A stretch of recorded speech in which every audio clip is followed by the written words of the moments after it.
Hoy tenemos con nosotros a un profesional con una trayectoria completa en digital, lo cual es muy complicado. Javier Candelas ya ha superado la barrera de los 50, en este momento es el responsable de comercio electrónico en Casa del Libro y ha pasado por muchas de las empresas que han sido protagonistas de la revolución digital en España. Distintos puntos de vista.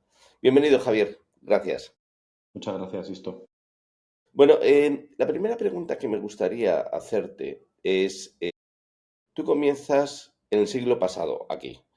En esa época éramos muy pocos los que estábamos trabajando con las webs y con eh, los buscadores. Aplicaciones móviles no había, con lo cual en aquella época era solo SMS. ¿Ha evolucionado todo esto al ritmo que tú pensabas? ¿Te imaginabas que iba a ser más rápido? Bueno, siempre tenemos la expectativa de que todo va a ser muy rápido, pero siempre yo creo que tenemos, los que hemos empezado ya en el siglo pasado, sabemos que esto es un poco una montaña rusa, en los cuales hay muchísimos avances muy rápidos, pero después vienen la adecuación de esos avances a nivel social. Es decir, nosotros cuando empezamos todo era, yo vi el cataclum de la parte de Internet de finales de 1900, de principios de los 2000, que en el cual, bueno, era todo maravilloso y se iba a cambiar el mundo, etcétera, etcétera. Y después vino la gran crisis de las .com y de repente pues todo se paró. Se quedó todo como, bueno, vamos a replantearlo, vamos a pensarlo todo otra vez, que esto parece que no es tan rápido a nivel económico, a nivel social. Entonces, pues bueno, siempre hay grandes avances. Ahora estamos con la inteligencia artificial, o sea, hay un gran avance que se ha producido y que todos estamos ilusionados aprendiendo en aprendizaje constante, viendo cuáles son las soluciones que mejor se adaptan, etcétera, etcétera. Pero bueno, llegará un momento en el cual, una vez que tengamos toda esta fase de ideación, de conceptualización de todas estas herramientas, al bajarlas a nivel social, pues bueno, siempre habrá un pequeño fase de adaptación que hace que las cosas se ralenticen un poquito. Pero cuando lo pones sobre el terreno tienes que ver el uso real y social de todas estas herramientas. Yo me acuerdo hace muchos años cuando empezamos en esto que había una maravillosa web de Audi con la presentación del primer Audi TT. La web era maravillosa, mucho diseño, en aquella época todo en Flash, y nadie la podía ver, Sí, por sí. ejemplo, porque era tan pesada y tenía tanta carga que con los modems que había en aquella época de 56K, pues nadie tenía acceso a ver esa web, solamente se podía ver por redes ahí en las empresas, etcétera. Al final está ahí, pero hay que bajarlo a nivel social. Sí, tienes que asegurarte que la gente lo va a usar. En aquella época yo imagino que lo hizo W, ¿no? De Dani Solana, Sí, un puede ser. amigo de un pionero también. Bien, hay un signo en ti que revela la madurez que tú tienes como profesional en el mundo digital, y es que muy pocos tenemos la dirección de Gmail con nuestro nombre o nuestro nombre y nuestro apellido. ¿Dónde te pilla a ti cuando te empiezan a hablar de, hay una cosa que se llama Google, esto es la bomba, y ahora tienes el email de Google? ¿Qué Pues bueno, recuerdas de ese momento? a principios, hay que tener en cuenta que a principios, o sea, los buscadores siempre han existido. Antes de Google había buscadores. ¿Vale? Lo que Mm, pasa es que también la dinámica de adecuación de los sitios web a esos buscadores era completamente diferente. O sea, no mm, era el buscador quien te indexaba, sino eras tú quien se indexaba al buscador. Yo me sí. acuerdo que teníamos unas páginas dentro del buscador en las cuales tenías que introducir las URL, las keywords, etcétera, etcétera, tú a mano, etcétera, etcétera, pensarlo antes y tenías que hacerlo así. A mí la entrada de Google, bueno, supone una de las grandes revoluciones a nivel de usuario. O sea, realmente a mí me pilló al principio, pues la cuenta de Gmail lo atestigua, que directamente según salió, pues directamente todos nos creamos cuentas de Gmail, vimos la revolución. Hola, Javier. Al Se principio no me ha fue tan salvaje, congelado porque digamos que porque... existía en aquella época, estábamos con Internet Explorer todos, ¿vale? Y algunos con Firefox. Y estábamos ahí, de repente hubo un tercer operador que era Google. Entró poco a poco, pero sí que en un plazo muy corto de tiempo, esa gratuidad del email, la indexación que hacía de los sitios web con los cuales el usuario entendía que la búsqueda que siempre le daba era la mejor, directamente tuvo una penetración muy rápida. Fue increíble. A mí me pilló trabajando en aquella época en una pequeña consultoría. que se llamaba CIT, y nos pilló ahí. Nosotros dábamos servicio a Microsoft y a otras pequeñas empresas, a consultora muy pyme, y directamente, pues bueno, supuso un boom. Ahí había, siempre en este tipo de casos, estamos los early adopters, los que lo adoptamos cualquier solución de manera muy rápida, y después están los que son más resistentes, no al cambio, sino que se creen que en aquella época, pues bueno, había una, Microsoft iba a ganar, o iba a ganar Firefox, nadie tenía muy claro que esto fuera a triunfar. Pasó, yo también lo viví con la parte de teléfono móvil. En aquella época, pues también teníamos esa parte de PDA y teléfono. No, un teléfono móvil con PDA integrada no va a funcionar, pues claro, no puedes hablar y hacer cosas a la vez, y las PDA siempre van a estar ahí, y el teléfono móvil será un accesorio y demás. Y al final, bueno, vino Steve Jobs y arrasó el mercado Claro. directamente. Oye, y en tu día a día, te estoy hablando de los últimos 3 meses, 4 meses, ¿sigues utilizando Google a nivel personal y profesional para las búsquedas con tanta frecuencia como lo hacías antes o buscas de una forma Sí. distinta?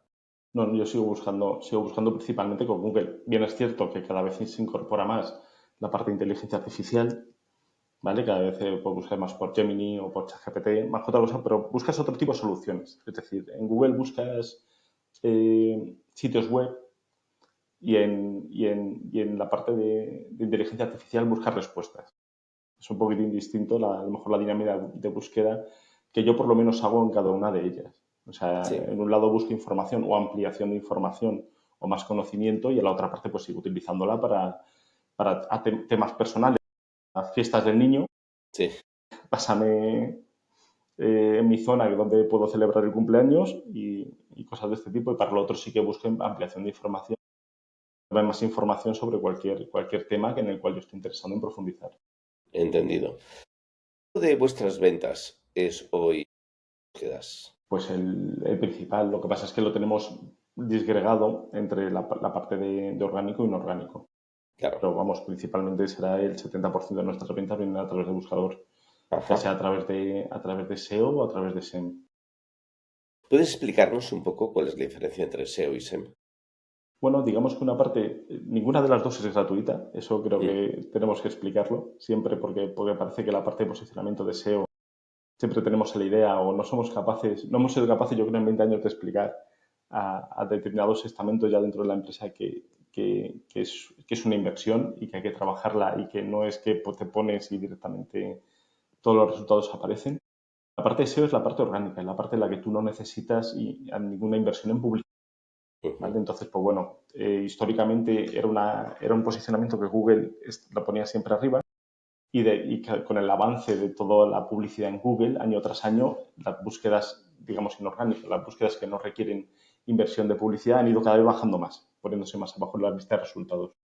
Y la parte de SEM, pues es la parte de pago, es decir, tú posicionas y pagas por aparecer en los primeros puestos con unas determinadas keywords, con unas determinadas palabras clave. Entonces tú te pones casa del libro y quieres aparecer el primero, y eso requiere pues que de cada clic le tienes que pagar a Amazon, o sea, Amazon, a Google un 50 céntimos, por ejemplo, o 2 euros, dependiendo de los criterios de búsqueda. Ahora que empezamos en temporada de verano, la parte de viajes, la inversión sube un montón, porque claro, solamente la keyword de reserva de hoteles o ¿O quiero guía un de hotel, viajes? pues claro, sube a 2 euros, 3 euros el clic, o sea, ya es una Sí, auténtica burrada. sí, sí, sí, sí. Oye, me parece muy interesante de tu currículum que tu formación es humanista, pero has ejercido trabajos de director de proyectos tecnológicos. Entonces, ¿cómo se lleva esto? Yo soy un gran fan de esta combinación, pero eh, ¿cómo has logrado? Claro, yo tengo formación de periodista, por lo tanto yo creo que vives en la curiosidad constante. Mm, ¿Vale? Yo creo que eso ayuda bastante a la hora de hacer proyectos o de planificarlos. Desde el punto de vista más técnico, al final son conocimientos adquiridos. Es decir, tú vas participando, los que hemos entrado desde al inicio de Internet, obviamente hemos tenido que tener unas capacidades técnicas que a lo mejor nuevas generaciones que se han incorporado directamente o a la parte de contenidos o a cualquier otra rama dentro del área digital no han tenido que hacer. Nosotros al final teníamos que ser multitareas y teníamos que saber de HTML, JavaScript, diseño con Photoshop, tenemos que ser multidisciplinares en todo lo que suponía el área digital. Al final la especialización lo que ha ido llevando es que obviamente pues cada vez se ha especializado más, ya tenemos un diseñador, un especialista en posicionamiento, un especialista en contenido, pero al principio pues bueno, eso llevaba a que nosotros teníamos que saber un poco de todo, eso te va llevando un poquitín a tener conciencia de lo que hace cualquier área. ¿Vale? Y a Mm, hablar en el mismo lenguaje de cualquier área. Y desde el punto de vista humanista, la parte de periodista o los que venimos de vertientes de formación humanista, sí que tenemos una facilidad bastante grande para convertir el negocio en funcionalidad, ujú. ¿vale? Para hacer esa transcripción de lo que necesitamos en negocio y transcribirlo al mundo de... Y además toda esa parte de que sabemos, hemos trabajado desde el principio, lo hemos vivido desde el principio, cómo se ha transformado Internet, cómo los usuarios han cambiado, pero que hay determinados elementos que permanecen siempre fijos, como es que el botón tiene que estar a la derecha, el botón de aceptar. Sí, sí, es Eso, verdad. eso es, eso es inquebrantable. Eso en cualquier, lleva siendo así 25 años y yo creo que será así siempre. Sí, yo también estoy de acuerdo contigo. Oye, ¿cómo vives tú de repente la irrupción del teléfono móvil como la principal pantalla? ¿Qué reciclaje haces profesionalmente o cómo lo Bueno, interpretas? yo creo que al final tenemos que tener la conciencia de que somos usuarios. Y al final tú no te distingues mucho, nosotros nos distinguimos más porque estamos constantemente en prueba y estamos utilizando diferentes dispositivos de manera constante, pero al final tu comportamiento como usuario también define un poco cómo la sociedad va cambiando. Entonces yo lo viví bueno, de un punto de vista no dramático, pero sí que fue difícil la adaptación, porque estamos Ujú. acostumbrados a trabajar bueno, en mi época los monitores eran un poquitín peores, eran los de 15 pulgadas de tubo, que eso, bueno, entraban justitos en las mesas y después la resolución tampoco era mucha. Empezar a tener que trabajar a nivel más minimalista dentro de pantallas de móvil, y tener que tener más concreción en los diseños que se hacen, eso inicialmente costó bastante esa adaptación de decir, de hecho, no solamente no se adaptaban, o sea, directamente se adaptaban más o menos y se veía todo pequeñito, era la misma Sí. versión de estos, pero en chiquitito. Y te tuvo que llegar a pasar algún tiempo ya para empezar a trabajar en esa versión móvil concreta. Pues bueno, simplemente no era una versión adaptativa que se adapta, sino que es una versión concreta para el dispositivo. El otro día leí que un iPhone 3, el primero, sin abrir en su caja, a alguien se lo regalaron y no lo quiso abrir, valía bastantes miles de dólares. Creo que por encima de los 10.000 dólares. Si tú tuvieses que crear un museo de los grandes jugadores que han pasado por tu vida profesional, no solamente de objetos, sino también, pues a lo mejor una Altavista. Has mencionado Firefox, que no mucha gente está familiarizado con él. ¿Cuáles serían las, no sé, 5 marcas que tú pondrías ahí?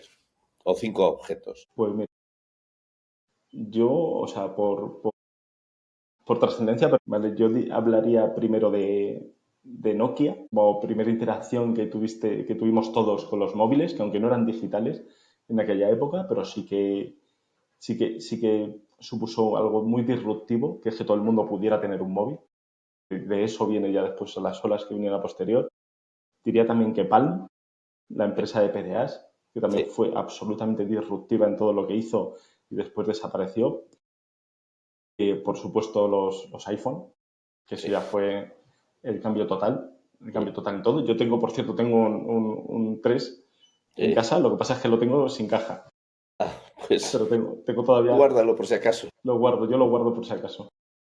Y después yo diría, por último, la irrupción de Android, que yo creo que Sí. supuso la democratización ya de esa parte de dispositivos móviles en las cuales ya todo el mundo podía tener acceso a un dispositivo móvil. No has mencionado BlackBerry. Hay que BlackBerry, no has mencionado a Y BlackBerry. BlackBerry, bueno, es que yo BlackBerry tuve mala experiencia porque estuve 2 años trabajando con una, Ah, con las antiguas, con el teclado Query, sí, y joder, yo me acuerdo que sí. tenía la BlackBerry y por otro lado tenía un móvil, no de los primeros, no primeros, pero bueno, un móvil con Android. Ajá, Decía, y claro, tenías las dos cosas, el dispositivo de trabajo y el dispositivo personal. Y decía, ¿pero qué hacemos ajá. con esto? ¿Sabes? Y después recuerdo la erupción de Black Vomit con las pantallas táctiles. Justamente se lo empezaron a repartir esos móviles a los responsables y claro, decían, menuda castaña, esto Mm. nos funciona, teníamos por un lado un iPhone de pruebas y decías que esto no tiene nada que ver una cosa con la otra. Vamos a tu parte personal. Tú has pasado la barrera de los 50 años, ahí las empresas muchas veces empiezan o a prescindir de los profesionales o a no incluirlos en los procesos de selección.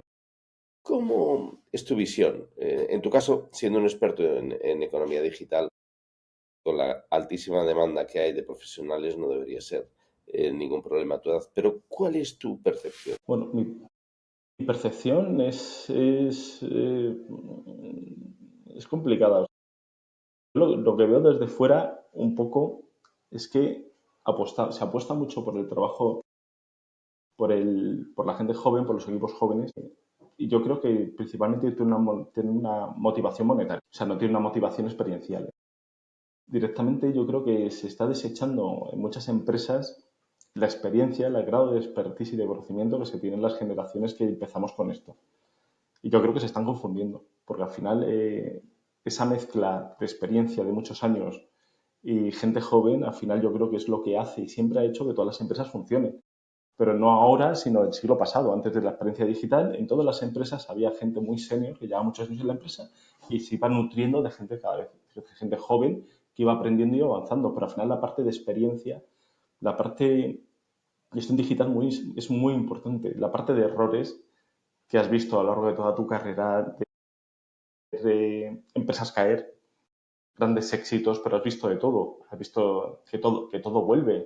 Quien experimenta o sea, algunos de los avances que últimamente nos venden desde el punto de vista de experiencia, como Meta, etcétera, etcétera, nosotros en algún futuro, o sea, en el pasado lo hemos vivido de manera semejante, la parte de entornos virtuales con muñecos que van interpretando entre ellos, nosotros lo hemos vivido ya. Nosotros hemos conocido los Sims, hemos conocido determinados software, entonces, pues bueno, sabemos más o menos cuándo triunfó las cosas, por qué fracasaron, qué elementos de éxito tuvieron. Entonces yo creo que prescindir de esa parte del talento más senior es un grave error. Muchas empresas yo creo que están cometiendo el error de confiarlo todo en talento demasiado junior y al final, pues bueno, eh, Es tardan más cierto, en sacar las cosas. sí, yo estoy bastante de acuerdo contigo. ¿Cómo aprendes tú? ¿Cómo te pones al día? ¿Qué tipo de contenidos o de herramientas utilizas? Bueno, pues debido siempre al volumen de trabajo que solemos tener en todos los entornos digitales, al final es todo, casi todo es autoaprendizaje. Al final es estar constantemente evolucionando, meterte en entornos, utilizar Google y ChatGPT y Gemini, todos los dispositivos de inteligencia artificial. Estar constantemente en el mercado informándote de qué soluciones hay, de qué es lo que funciona, de tendencias principalmente, y yo creo que ha sido desde el principio en digital.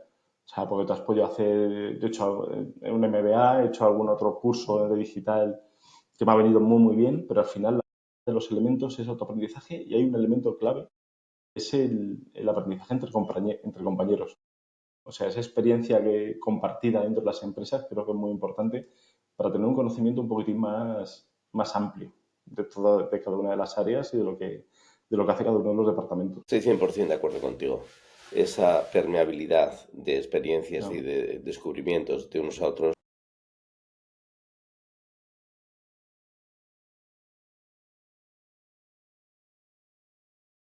Mm, correcto.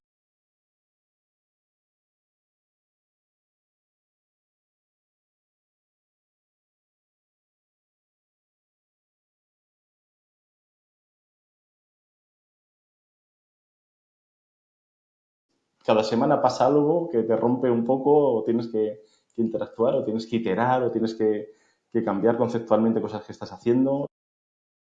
Es muchas veces casi imposible decir, hoy una semana de retiro espiritual a aprender. Oye, vámonos ahora a el mercado del libro. Creo que todos esperábamos un gran boom de el libro electrónico o el audiolibro, pero yo no sé cuál es tu sensación, ¿no? Ten en cuenta que esto se va a publicar primero en Substack, que es una comunidad sobre todo de escritores, donde hay millones de personas y los que escriben, pues normalmente leen mucho y compran muchos libros. Me interesa mucho esa visión tuya del mercado del libro. Pues es muy sorprendente, porque yo creo que todos confiamos en que la erupción tanto del ebook como del audiolibro iba a dejar un poquitín resentido la parte del libro físico, la parte del libro de papel. Pero en realidad, las nuevas generaciones, que son ahora mismo las que más están comprando libros, todo ese espacio de libro juvenil y libro un poquitín más en torno a edades de entre 15, 25 años, 30, que son los que están tirando del mercado y los que están comprando muchísimos libros, siguen comprando el libro físico. Y digamos que tanto el libro digital como el audiolibro se ha dejado para determinados momentos. Es decir, al final es el mismo lector. O sea, no son lectores distintos, el lector de libro digital y el lector de libro físico, sino que elige un momento para cada punto. ¿Vale? Para el libro físico, pues entiende que es un momento más suyo, más de relax, más de poder estar concentrado leyendo. Para ebook lo puede utilizar en cualquier lado. Si lo vemos siempre a gente leyendo ebook en el metro, en vacaciones, que no te puede llevar 15 libros, te lleva Serie Reader y directamente pues cargas ahí tus libros y los puedes leer. Y el audiolibro pues tiene para distintos momentos, principalmente los momentos más de escucha audiolibros es en la conducción, cuando estás conduciendo, ¿vale? Y por la noche, para quedarte dormido. Eso sí que puede ser un cambio y demás, pero que al final lo que pensábamos que uno se iba a comer a otro, o que íbamos a tener, ¿no? Al final tú puedes tener el mismo libro en físico, después en el ebook y después escuchar un audiolibro. El usuario es el mismo, lo que pasa es que elige un momento determinado para cada punto, para cada tipo de lectura. Yo soy cliente de Casa del Libro y soy cliente de otras librerías. Creo que lo hacéis muy bien. O sea, en cuanto pido un libro, tarda poco, que me tenéis registrado. ¿Cómo os enfrentáis con un monstruo, con el gran monstruo del comercio electrónico que comenzó vendiendo libros? Bueno, yo creo que aquí forma parte muy, muy importante la marca. O sea, el establecimiento de una marca como Casa del Libro es una marca centenaria. El cuidado de esa marca, el cuidado de nuestros clientes, el que somos expertos libreros. En cuando vas, no solamente en Internet, cuando vas a una tienda, tienes a equipos, a libreros que ayudan, que entienden, que saben, que te acompañan a darte la recomendación más adecuada. Después, por otro lado, la lucha contra Amazon, pues bueno, es bastante carnizada, siempre en todos los sectores, y es, bueno, a base realmente de servicio. A base de prestar servicio, de ayudar a los clientes, no tener incidencias, de estar ahí y nosotros y contamos con una ventaja que muchos, el resto del retail no tiene, que tenemos precios fijados por ley. Entonces esa parte de lucha por el pricing directamente pues con Amazon no la. Entonces aquí sí que es una lucha de igual a igual, es una lucha de quién da el mejor servicio y quién tiene la mejor marca. Yo sí creo que hay libros que cambian vidas. De hecho, cuando en una época de nuestra vida mis socios y yo estábamos emprendiendo, bueno, en el año 2000, o sea, estábamos ahí muy duro el estallido del .com, y hubo un libro que nos hizo pensar y ver las cosas distintas, que era El ¿Quién se ha llevado mi queso?, que es el super bestseller este que conoces perfectamente. ¿Qué libro podría recomendar a las personas que están escuchando esta entrevista que te haya impactado? A mí me cuesta mucho. Con formación periodista a mí me gusta mucho el pensamiento político y libros de pensamiento político. Yo recomiendo libros que para mucha gente son unos tostones. Yo pienso, mira, a mí un libro que me gustó mucho y que de hecho me lo releo de vez en cuando, se llama La rama dorada. Es un libro que se detalla la historia de las religiones, desde las religiones animistas hasta la actualidad. Y te das cuenta de la continuidad de todo el hilo las religiones animistas, cómo ha continuado y muchas veces el hilo llega hasta un santo, que exactamente ha hecho lo mismo durante los 20 siglos anteriores, viene la historia del mismo recorrido. Y es un libro que yo recomiendo porque te da conciencia de un poco de la humanidad, de cómo al final Mm. va flotando y va llegando. Sí, de hecho yo creo que la propuesta de valor, o sea, visto desde un punto de vista frío, que nadie se ofenda, de las religiones, o sea, en todos los casos es más o menos la misma, ¿no? Es una extra vida llena Sí, de sí, pero lo comodidades. que estudiamos es la necesidad de trascendencia. Al final Exacto. nosotros tenemos conocimiento de nosotros mismos, sabemos que ha existido y queremos seguir existiendo. Entonces, al final, esa necesidad de trascendencia hace que tengamos la esperanza de tener pues otra vida o de una continuidad cuando se acaba esta. Ajá. ¿Qué le recomendarías a un nuevo escritor? Alguien que quiere vivir, bueno, vivir del libro, eso es muy Vivir, complicado, ¿no? Pero, ¿qué consejo le darías a alguien que quiere aproximarse a tu mercado? que como decía Cela, en España quien resiste gana. Entonces, que aguanten, que tengan confianza, que sigan escribiendo, que no cejen en el empeño de seguir haciéndolo. Y Ujú. bueno, y esto es la vida, es decir, una vez se obtiene éxito, otra vez, una vez se triunfa, otras veces no, pero bueno, siempre el esfuerzo quedará ahí. Es decir, todo el mundo te pueden quitar muchas cosas, pero no la voluntad de haberlo intentado. Sí, sí, señor, estoy 100% de acuerdo. Oye, muchísimas gracias, Javier. Estamos llegando ya al minuto 27, que es más o menos la extensión de la mayoría de los podcasts. Me ha parecido una estupenda entrevista y te agradezco tu tiempo. Gracias. Nada, muchas gracias a ti, Sisto, por contar conmigo. Cualquier cosa que necesites, Ujú. aquí nos tienes.